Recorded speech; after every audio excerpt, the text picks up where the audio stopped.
yang kuasa kurban bagi dirinya.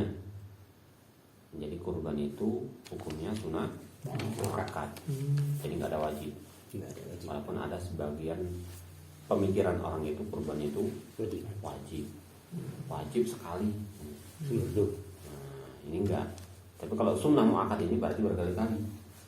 Karena kalau kita lihat dari sejarah para anbiya, para nabi, juga enggak cuma sekali, bahkan berkali-kali kurbannya berkali-kali setiap tahun. Karena jelas kurban ini ya seperti pelaksanaan haji. Kurban ini sama seperti pelaksanaan haji. Kenapa? Waktunya tertentu. Kurban itu waktunya tertentu, setahun sekali. Tapi kalau sedekah ini sama seperti umroh. Kapan aja bisa. Waktunya nggak tertentu. Siang malam maghrib ya. Nah, ini kurban. Kuasa kurban bagi dirinya. Ini sunnah muakkad. Ini yang perlu kita garis besari. Dan kita ingat-ingat bahwa kurban ini hukumnya sunnah muakkad. Jadi kalau ada nanti yang memberikan pemahaman wajib sekali, yang penting sekali yang wajib, nah ini nggak ada. Mau sekali, mau cuma sekali, ya sunnah muakkad, sunnah yang dikuatkan. Dan anaknya yang kecil pada hari Aid atau hari tasyrik, Aid itu hari raya, atau hari tasyrik pada sekurang-kurangnya seekor kambing. Dan yang aulanya diberi padanya seekor lembu, dan yang afdol seekor unta. Dan masuk waktunya apabila keluar matahari, lalu dapat sembahyang 2 rakaat serta membaca 2 khutbah dan pendek sahlah. Apa ini pendek? Yang pendek, 2 khutbah yang pendek maksudnya. 2 khutbah yang pendek sahlah kurbannya. Maksudnya pelaksanaan kurban ini nggak boleh sebelum, istilahnya pagi itu, sebelum khutbah ya. Begitu terbit matahari langsung kita potong. Itu nggak boleh. Makanya sekurang-kurangnya kita sholat 2 rakaat. Pokoknya kadar sholat 2 rakaat. Habis itu 2 khutbah yang pendek. Itu berarti sudah boleh mulai menyembelih kurban. Dan tiada haruslah memakan jika kurban itu nazar. Ini mungkin sudah kita bahas beberapa minggu yang telah lewat. Kurban ini juga nggak boleh kita makan kalau kurban itu bentuknya nazar. Kurban wajib. Kurban wajib. Jadi masalah nazar juga kemarin sudah jelas terperinci kan itu. Nazar itu bukan hanya karena kita sebutkan, oh ini nazar saya, bukan itu juga. Pokoknya atas nama sudah kita sebutkan, oh ini mau saya kurbankan, itu sudah jatuh kepada nazar. Dan harus memakan kurban yang sunnah, jadi boleh. Misalnya kita tiba-tiba hari itu, wah ini hari raya ya, wah kita pergi ke ataupun kita punya hewan sendiri, kita potong, kita niatkan kurban, nah itu boleh kita makan. Kurban spontan tanpa niat. Satu lagi di sini kan nggak ada disebutkan, banyak saya baca itu nggak ada penyebutan penyerahan itu apakah bisa menjadikan nazar. Karena umumnya yang lebih utama ini kurban itu adalah disembelih sendiri. Si pemilik kurban itu. Disembelih sendiri. Nah, itu yang lebih afdol. Disembelih sendiri, dibagi-bagikan sendiri. Ya kalau bagi-bagikan mungkin kan bisa nyuruh orang. Iyalah. Tapi kalau menyembelih ini yang lebih utama adalah sembelih sendiri. Nah, yang masih saya juga menjadi bertanya-tanya, ketika kita menyerahkan kepada orang, Pak ini tolong sembelihkan ini Kurban kurban saya. Apakah kata-kata itu Menyebabkan wajib. menyebabkan menjadi nazar apa enggak gitu loh. Tapi kalau kita ditanya sama orang, boleh punya kambing ini untuk apa? Kurban. Untuk kurban. Nah itu jelas. Jelas. Pembahasnya udah jelas kalau itu. Tapi ketika kita menyerahkan itu loh, nah, apakah itu termasuk ke dalam nazar atau bukan?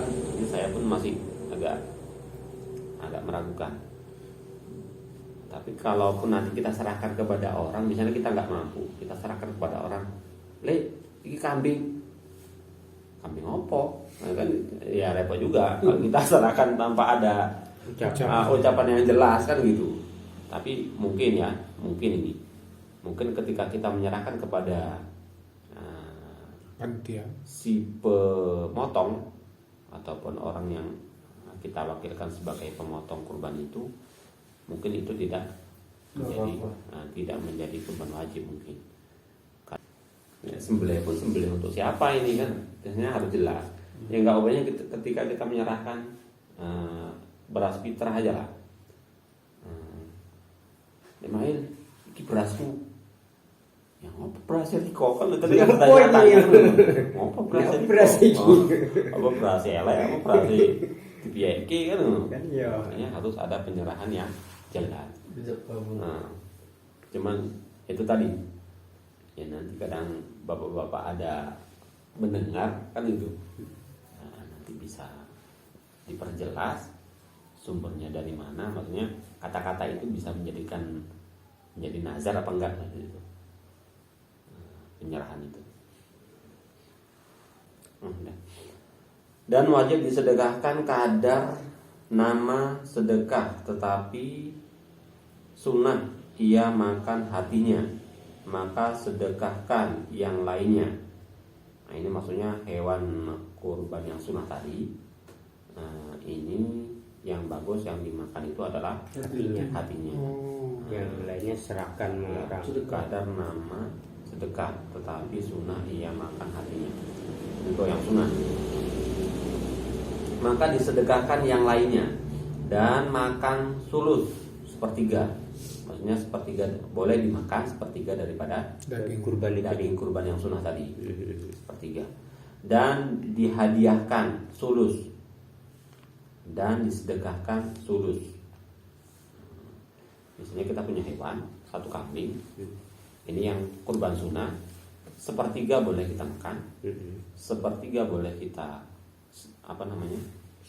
sedekahkan, dan sepertiganya boleh dihadiahkan. Sulus itu. Kan beda. Kalau hadiah ini berarti kan orang-orang kaya. Iya. Orang kaya nggak masalah.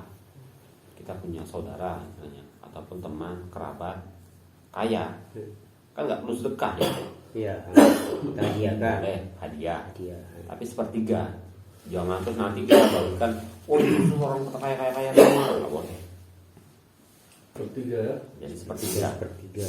Yang kita makan paling boleh sepertiga, yang kita hadiahkan paling boleh cuma sepertiga, dan yang kita sedekahkan sepertiga. Itu pun hasillah pahalanya. Nah itu boleh. Itu khusus pada kurban sunnah. Dan wajib tatkala menyembelihnya itu berniat seperti dikatanya ini kurbanku, atau ia wakilkan seorang akan dianya, akan seorang gantinya. Dan wajib disedekahkan yang intinya mentahnya mentahnya ya mentah. betul. Bukan masaknya, Mentahnya. Jadi kurban ini yang pertama ketika menyembelih itu diniatkan untuk misalnya dia sembelih sendiri, maka ini kurbanku, atau ia wakilkan seorang gantinya. Atau Pak ini tolong sembelihkan ini atas namaku, berarti kita sebutkan namanya.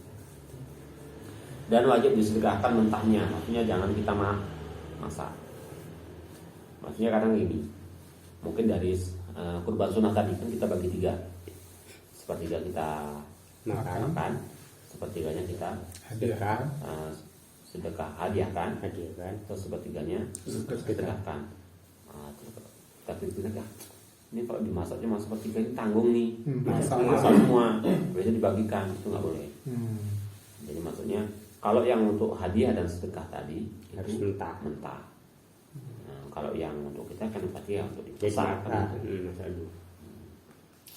Dan haram ia pindahkan daripada negerinya, maka adalah daripada na'am yang tersebut itu yang dan haram ia pindahkan, maksudnya nggak boleh Luar kita luar daerah sini.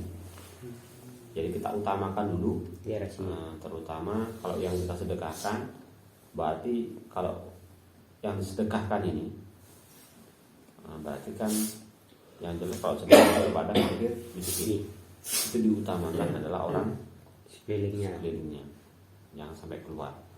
Tapi kalau hadiah ini kan bisa jadi ya namanya hadiah kan gitu. Jika sudah sampai umurnya, ini maksudnya naam yang tersebut itu yang memadai, maksudnya hewan peliharaan tadi yang boleh dijadikan kurban itu jika sudah sampai umurnya, itu maksudnya. Lagi jangan ia ada celah, maksudnya jangan ada cacat yang menegahkan sah kurban. Nah, di antaranya cacat itu hilang tanduknya. telinganya robek ataupun telinganya ini kalau robek nggak apa-apa ya. Buka.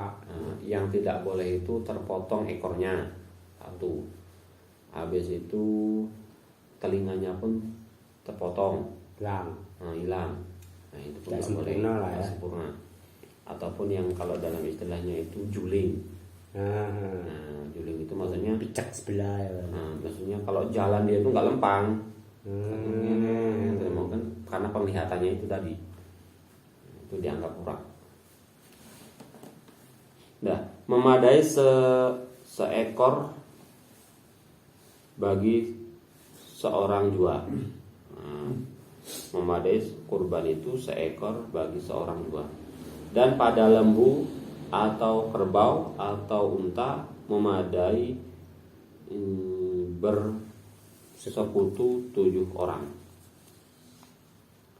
Jadi maksudnya pahala kurbannya ini memadai kalau untuk 1 ekor kambing 1 orang, intinya untuk 1 orang. Nah, ini juga kalau kita lihat misalnya kita kepingin pahanya lebih banyak, 1 ekor kambing memadai. Mau yang lebih bagus seekor lembu untuk 1 orang. Mau yang lebih bagus lagi 1 ekor unta untuk 1 orang. Karena kalau dilihat dari ukurannya, nah ini makin besar nilainya untuk 1 orang, ya ini makin lebih afdol.